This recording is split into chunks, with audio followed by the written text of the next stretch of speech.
శ్రీ గణేశాయ నమః. శ్రీ గురు దత్తాత్రేయ నమః.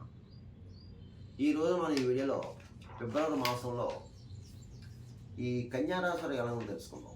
కన్యారాశి ఉత్తర 2, 3, 4 పాదాలు, హస్త 1, 2, 3, 4 పాదాలు, చిత్త 1, 2 పాదాలు కన్యారాశిలోకి వస్తాయండి. ఈ రాశిలో ఉన్న స్త్రీలకు పురుషులకు ఈ మాసం, ఈ ఫిబ్రవరి మాసంలో గ్రహ సంచారం బాగుంది, యోగదాయకంగా ఉంది, గతంలో కంటే బాగుంది. అదే గురుగారు గతంలో కంటే బాగుందన్నారు. బాగుంది మరి ఈ మాసం గ్రహ సంచారం బాగుంది. మరి గత 2 నెలల కంటే ఇప్పుడు మరి బాగానే ఉంది. మరి బాగా ఉన్నప్పుడు బాగానే చేసుకోవాలి. మనం బాగా ఉన్నప్పుడు మన ప్రయత్నాలు గట్టి చేసుకోవాలి. కాస్త ఇందులో ప్రబుద్ధులు బద్ధకస్తులు ఉన్నారండి. బద్ధకస్తులు కూడా బద్ధగానే విన్నాడు. ఈ మాసం మీరు ప్రయత్నం చేస్తే మీ అందరికీ సక్సెస్ అవుతారమ్మా, అందులో ఏమాత్రం డౌట్ లేదు. ఇకపోతే ఈ రాశిలో స్త్రీలకు పురుషులు అన్ని రంగాల వారికి అన్ని రకాలుగా యోగదాయకంగా ఉంది. ఒక రకంగా చెప్పాలంటే అదృష్టకాలం చెప్పుకోవచ్చు. మంచి సమయము. ఇక కుటుంబ సఖ్యత బాగుంది. దంపతుల మధ్య ప్రేమ అనురాగాలు ఉంటాయి. అలాగే గతంలో ఏదైనా చిన్న మనస్పర్ధలు వచ్చి విడిపోయిన భార్య భర్తలు కలుసుకుంటారు.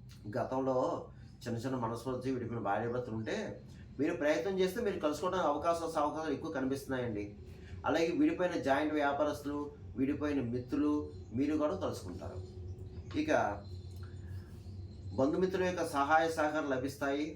పాత మిత్రులను కలుసుకుంటారు. అలాగే వారితో సంభాషణ మీకు చాలా ఆహ్లాదకరంగా ఉంటుంది. అలాగే కొత్త ఆహ్లాద ప్రదేశాలకు కూడా వెళ్తారు మీరు. ఇక ఆర్థికంగా బాగుంటుంది. సమయానికి ధనం సమకూరుతుంది. అలాగే మీకు నూతన వస్త్ర ప్రాప్తి, విలాస వస్తువులు కొనుక్కుంటారు, విలువైన వస్తువులు కొనుక్కుంటారు. వాహన యోగం కనిపిస్తుంది. పాత వాహనం మీ కొత్త వాహనం, లేకపోతే ఏదన్నా కొత్త వాహనం కొనుక్కోవడం జరుగుతుంది. అలాగే శుభకార్యాలకు హాజరవుతారు. శుభమూలక ధనవ్యయం అవుతుంది. కొంతమందికి అయితే మీ ఇంట్లోనే శుభకార్యాలకు అవకాశాలు కనిపిస్తున్నాయి. విందు వినోదాలకు పాల్గొంటారు. అలాగే దూర ప్రయాణాలు చేస్తారు, తీర్థయాత్రలు చేస్తారు.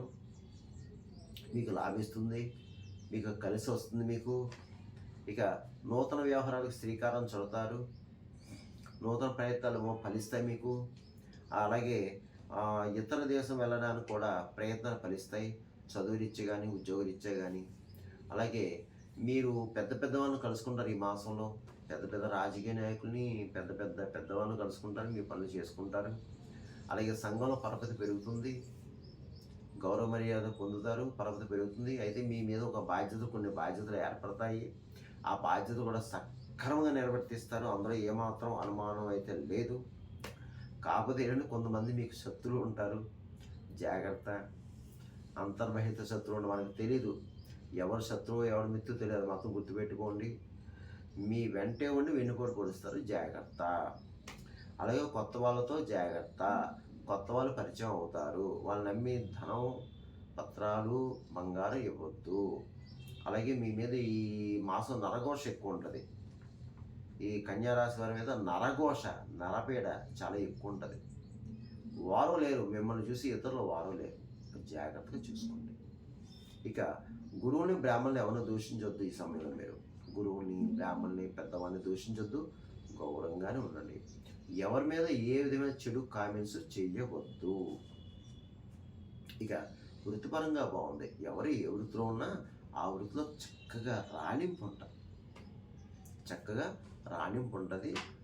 మీరు వృత్తిపరంగా కూడా కాస్త ఒక్కొక్క మెట్టు ఎక్కడానికి అవకాశాలు బాగున్నాయి. ఏదైనా జీవన విధానం బాగుంది. అలాగే రియల్ ఎస్టేట్ రంగంలో ఉన్న వారికి బాగుంది. స్పెక్యులేషన్ లాభిస్తుంది. మోటార్ ఫీల్డ్ వారికి బాగుంది. అలాగే రాజకీయ నాయకులకి మాత్రం కాస్త నరఘోష ఉందండి. మీ మీద కాస్త నరఘోష ఉంది. మీకు తెలియని శత్రువులు ఉంటారు. జాగ్రత్త. శత్రువులు ఉన్నారండి. జాగ్రత్త. ఇకపోతే కళారంగంలో వరకు కూడా ఒక్కొక్క సందర్భంలో అవకాశాలు వచ్చి వెనక్కి వెళ్ళిపోతాయి. కంగారు పడకండి. భలే అవకాశాలు వస్తాయి. కొంచెం కష్టపడాలి. ఇక అన్ని రకాల వ్యాపారస్తులకి బాగుంది, పర్వాలేదు. కొత్తగా కూడా వ్యాపారం పెట్టుకోవచ్చు. ఉద్యోగస్తులకు బాగుంది. ప్రభుత్వ పరంగా, ప్రైవేట్ పరంగా ఉన్న ఉద్యోగస్తులకు బాగుంది. కొత్తగా కూడా ఉద్యోగం ప్రయత్నం చేసుకోండి మీరు. ఇక చదువుకునే విద్యార్థి కూడా బాగుందండి. మీకు కూడా ఈ మాసం బాగుంది. అయితే నేను చెప్పినవి కేవలం మాస ఫలాలు, రాశి ఫలాలు కేవలం మీకు ఒక 40% పనిచేస్తుంది. మిగతా 60% మీ జన్మజాతకం, మీ జన్మలగ్నం ఏదైతే ఉందో దాని మీద ఆధారపడి ఉంటుంది. ఎందుకంటే కొంతమందికి జరగచ్చు, జరగకపోవచ్చు. నేను చెప్పినవి జరగాలని రూల్ లేదు, జరగకూడదని రూల్ లేదు.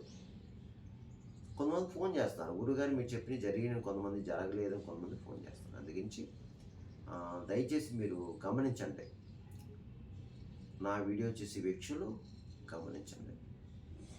ఇక ఈ మాసం ఈ కన్యా రాశి వారు ఫిబ్రవరి మాసంలో నేను చెప్పిన పరిహారాలు చేసుకుంటే మీ అందరికీ కూడా మంచి జరుగుతుంది, మేలు జరుగుతుంది. అది ఏమిటి అంటే మీరు ఎక్కువ ఈ మాసం గణపతి ఆరాధన ఎక్కువ చేసుకోవాలి. గణపతి ఆరాధన చేసుకోవడం, గణపతికి అభిషేక అర్చన పూజలు నిర్వర్తించుకోవడం, గణపతికి ప్రదక్షిణ చేయడం, అలాగే స్వామివారికి ఇష్టమైంది లడ్డు, గరిక, బెల్లం, అటుకులు, చెరుకు ముక్కలు, చెరుకు రసం, ఇలా వగేరా స్వామివారికి సమర్పించుకోవడం, అభిషేకం, పూజ, అర్చన వ్యవహారాలు చేసుకోవడం. అలాగే ప్రతిరోజు కూడా శంకరార గణపతి స్తోత్రం ఉంటుందమ్మా, ప్రణమ్య శిరసాదేవం అని ఉంటుంది, అది చదువుకొని ప్రతిరోజు. అలాగే ప్రతి నెల కూడా మీకు పౌర్ణమి తర్వాత సంగ్రహణ చవితి వస్తుంది, అది వీలైతే దేవాలయంలో సాయంత్రం వల్ల అభిషేకం చేస్తారు, చేయించుకోండి. ఇక మీరు ప్రతిరోజు కూడా ఈ గోవిందనామాలు చదువుకోవడం, అలాగే విష్ణు సహస్రం చదువుకోవడం, బుధవారం రోజున మీకు దగ్గరలో ఏదైనా లక్ష్మీనరసింహస్వామి దేవాలయం ఉంటే లక్ష్మీనరసింహస్వామి దేవాలయం వెళ్ళండి బుధవారం రోజున, లేదంటే విష్ణాలయం దర్శించుకోండి.